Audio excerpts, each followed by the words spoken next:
Well, hello again, and welcome to Roland's Reviews.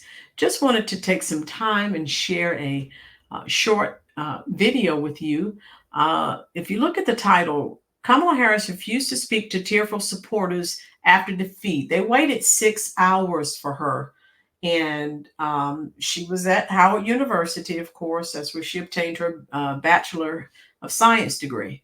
And I think that is pretty classless, okay, folks? Obviously, when you're going through defeat, it's a traumatic moment, but at least the people, your supporters, were there for you. The least you could do is go out and say something.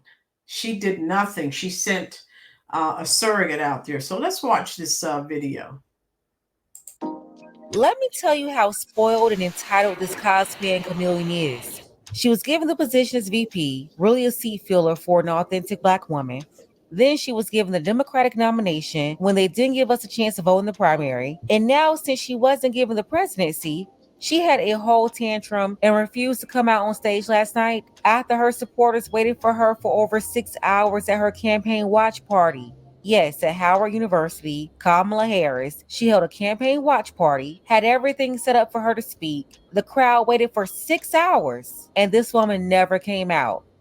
Look, at first the crowd was packed at Howard University. You had the Divine Nine hopping around on stage to serenade their Curry, aka Queen. And honestly, they should probably think about taking back her membership, because allowing the most important aka on earth to be an Indian Irish woman is crazy work. I can't believe y'all been riding with that the whole time. But the Divine Nine was on stage, all in the audience, having a blast, vibing to our cultural music, celebrating this pretending chameleon. Hold up, is that AJ from 106 in Park? Okay, so we'll get through this little commercial here. All right, here we go. Correctly, I believe AJ went to Howard too. So yeah, everybody went out there for hours and waited for this lady. At first, there was a lot of dancing and partying until they realized Kamala, she wasn't getting any significant W's. As time went on, people started getting tired waiting for this lady to come out. Then after being tired, they got frustrated. Then listen, after hours and hours of waiting, one of her campaign advisors came out. They didn't send the Chavez granddaughter out there, the actual campaign manager. No, they sent this guy out here to be the face and fall guy to deliver the message.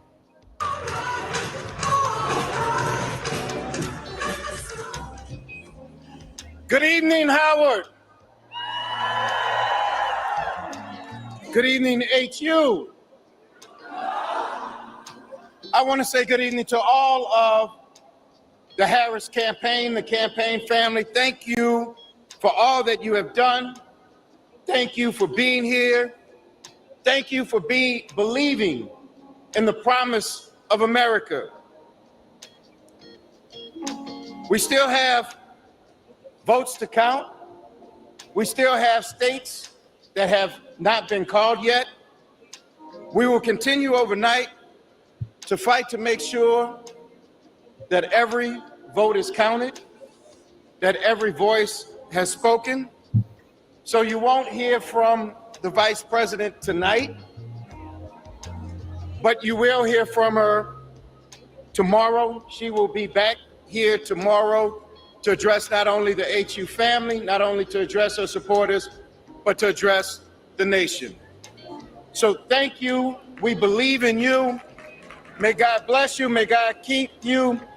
And go HU and go Harris. Thank you all.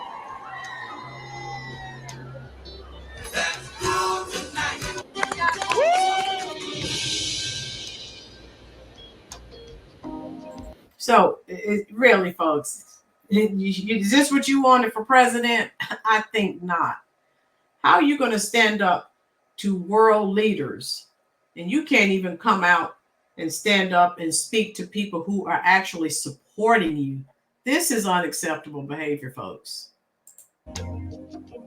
Wait a damn minute. Wait a damn. Really? After making these people wait to see her for 6 hours, she didn't even have the decency to at least show up on stage. Y'all, Kamala was having a whole tantrum backstage. She didn't know what to do or how to respond. Yeah, she was there, but didn't want to come out. It was just silly, and it showed her incompetence. How you have all these people working for you day and night, riding for you, talking crazy to everybody for you, only to leave them standing for 6 hours and you won't even come out and address them. That's when it hit me. You know, from the beginning, I was wondering, would this be Obama 2.0 or Hillary 2.0? They definitely had all the money and the media and everybody else behind them to try to recreate Obama 2008. This Kamala momentum was fake and 100% made up by the media. But just weeks before the election, Obama even had to admit their internal polls warned them that Kamala was not winning over the people.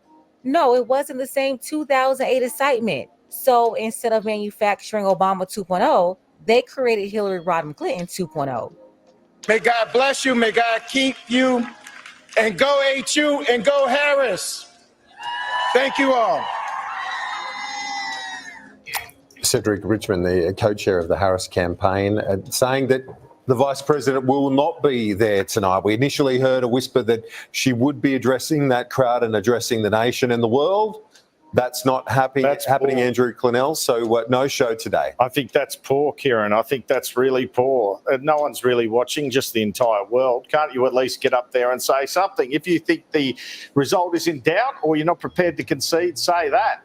She's just put Malcolm Turnbull 2016 in the shade, hasn't she? I mean, that is extraordinary stuff, really. We want to get out to Conan Nolan. He's live in Washington, D.C. That's where Kamala Harris was holding her watch party as we take a look at the electoral map there. 194 is currently what Kamala Harris has, VP Kamala Harris, and Trump, 246. She is inching ever closer to that magic number, but then again, so is he. Let's get right out to Conan Nolan, who is live at Howard University for us. Conan, is she going to speak at all tonight? No, she is not. And let's cut to the chase. This is over. They haven't called the election. It will be a miracle for Kamala Harris to win this election. He's leading in every battleground state, and this is 2016 all over again. In fact, the same thing happened at the Javits Center 8 years ago where I was. The candidate did not come out, did not concede, did not accept victory. Hillary Clinton just didn't come out. It was John Podesta, the campaign manager, who came out and says, we're looking at the numbers and it's not over yet. And we're going to be making sure every vote counts. And then she conceded the next day. That's going to happen now. Kamala Harris did not come out. Cedric Richmond, her campaign co-chair, came out and said almost the same thing, which is, well, we're going to be looking at the numbers and every vote counts, but it's over. She has lost. Donald Trump is, first time since Grover Cleveland in 1892, will be a president who won election to the Oval Office, lost it, and then regained it 4 years later in a remarkable turn of events. Not only is he winning every battleground state currently, but he may win the popular vote. He hasn't done that before. There's still a possibility of that. Kind of unlikely if you think California gave Kamala Harris probably, I'm guessing now, 5 million vote lead, but that's still possible. So yes, shock and dismay. A lot of people different than what we saw at the Javits 8 years ago. These folks were cheering any good news coming off the big screen. California projected for Kamala Harris, big applause.